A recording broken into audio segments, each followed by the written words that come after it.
India ম্যাচে বাদ পড়ার পর জামাল ভুঁইয়ার সেই মুখটার কথা আপনাদের মনে আছে? কি কষ্ট নিয়ে সে দাঁড়িয়েছিল। জামাল ভুঁইয়ার সাথে কি অন্যায় করছে বাংলাদেশ?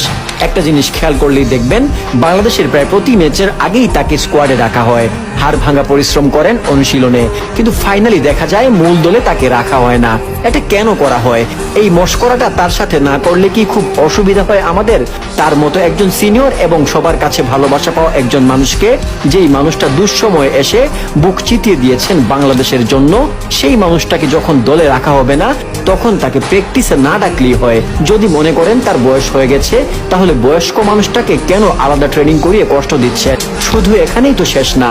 বাংলাদেশের কোচ বলেন কিংবা ফেডারেশন, সবাই জানে ক্যাপ্টেন হিসেবে বাংলাদেশের মানুষের কাছে জামালের চেয়ে বেশি যোগ্য আর কেউ নেই, জামালের চেয়ে বেশি ভালোবাসারও আর কেউ নেই। আরে ভাই, আমার প্রশ্ন হইল, আপনারা যখন জানেন এই জামালকে আপনারা দলে রাখবেন না, তখন আপনারা কেন তাকে এই প্রেস কনফারেন্সে নিয়ে আসেন? আপনারা যাকে ক্যাপ্টেন দিবেন বলে ভেতর ভেতর সিলেক্ট করে রাখেন, তাকে কেন আপনারা প্রেস কনফারেন্সে নিয়ে আসেন না? নাকি জামালের ইমেজ ব্যবহার করাটা আপনাদের জন্য খুব বেশি দরকার হয়ে পড়ে, অথচ আপনারা তাকে ক্যাপ্টেন বানিয়ে প্রেস কনফারেন্স করছেন? ইদানিংকার প্রেস কনফারেন্স গুলোতে আপনারা জামালের চেহারার দিকে একবার তাকিয়ে দেখেছেন কেমন মনমরা হয়ে থাকে সে?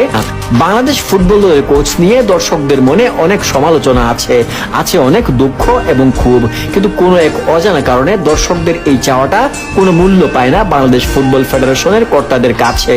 এই কোচের নামে অভিযোগ আছে তিনি বাংলাদেশ জাতীয় দলের খেলা না হলে দেশেই থাকেন না। আপনি ব্রাজিল, আর্জেন্টিনা কিংবা ইউরোপের বড় দলগুলোর কোচদের দেখেন, তারা সারা বছরই ক্লাবের খেলা দেখেন। তাদের যে খেলোয়াড় যে ক্লাবে খেলে, সেখানেই উপস্থিত থেকে প্লেয়ারদের পারফরমেন্স নিজের চোখে দেখেন।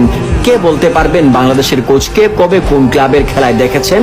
এমন কোচের সিদ্ধান্তে আবার যখন জামাল ভুঁইয়ার মতো একজন মানুষকে বসিয়ে রাখা হয়, ইন্ডিয়া ম্যাচে, সিঙ্গাপুর ম্যাচের মতো গুরুত্বপূর্ণ ম্যাচে তাকে বেঞ্চ করা হয়, কিন্তু এর পেছনে কোনো সঠিক যুক্তি দেওয়া যায় না, তখন দর্শকদের মনে আসলেই প্রশ্ন উঠে, জামালকে বসিয়ে যাদের দলে রাখা হয়, তারা কি আসলেই জামালের চেয়ে অনেক বেশি এগিয়ে আছেন?